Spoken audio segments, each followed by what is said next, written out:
Hello students, let us understand a quick concept which is holding securities in physical form या physical mode. उसके क्या disadvantages advantages बहुत easy exam में, but इस बार HSC board 2025 के हिसाब से एग्जाम में डिसएडवांटेजेस के चांसेस ज्यादा है, तो हम उससे बात करेंगे। सबसे पहला क्या रिस्क हो सकता है?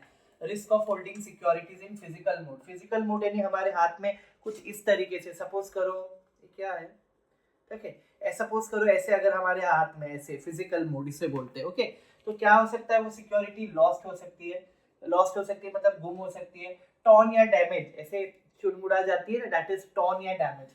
कोई चोरी करके लेके जा सकता है, दैट इज स्टोलन। उसके बाद मिसप्लेस, हम कहीं पे रख के भूल गए और कहीं और ढूंढते हैं, that is misplace. This can take place with our physical security, so make sure these are the risk. Efforts of duplicating.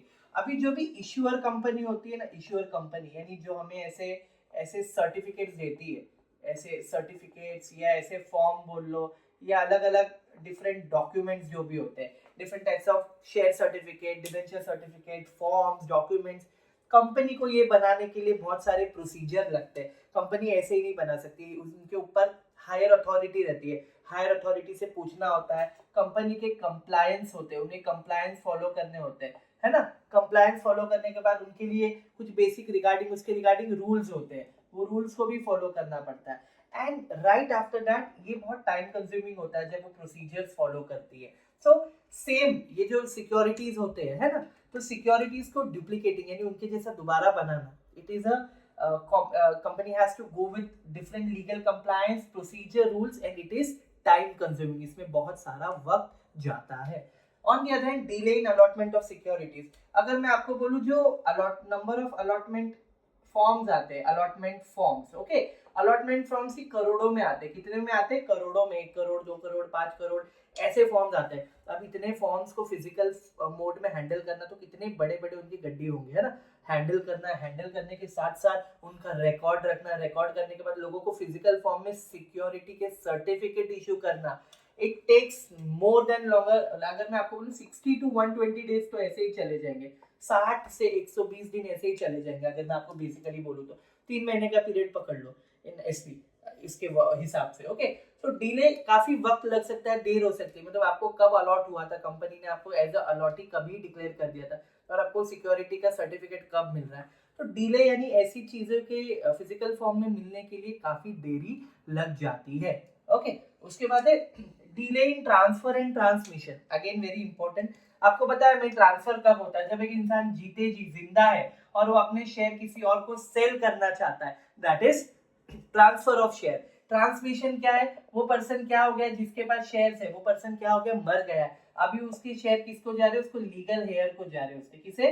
Legal hair.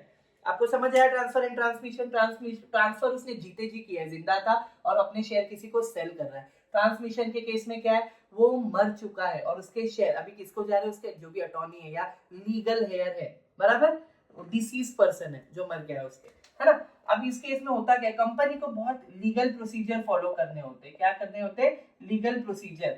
बहुत सारे कॉम्प्लिकेटेड डॉक्यूमेंट्स होते हैं, ओके, कॉम्प्लिकेटेड डॉक्यूमेंट्स होते हैं, और एक लंबा सा, अगर मैं बोलूँ ना, कंपनी का कंप्लायंस होता है।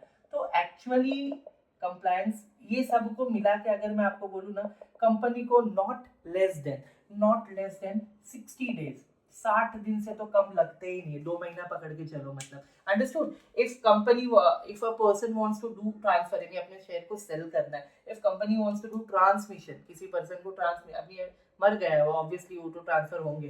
तो इस केस में company has a lot of legal procedure, lot of documentation work, lot of compliances. Compliances मतलब कुछ रूल के हिसाब से चलना होता है। कंपनीज एक्ट 2013 में जो दिए और कंपनी लॉ में उसके अकॉर्डिंग चलना पड़ता है पर्सन को और कंपनी को, अपने से नहीं कर सकते। तो उसमें बहुत अथॉरिटीज आती है, उनके स्टैम्प, उनकी साइंस, या उनका जो भी आप बोल सकते हैं अप्रूवल, सब कुछ जरूरी है। And it takes not less than 60 days, यानी अराउंड 60 दिन तो जाते ही usually. Risk of bad delivery. Risk of bad delivery का सिंपल मतलब ये है, देखो, सर्टिफिकेट टॉर्न हो सकते हैं। क्या हो सकते हैं? टॉर्न।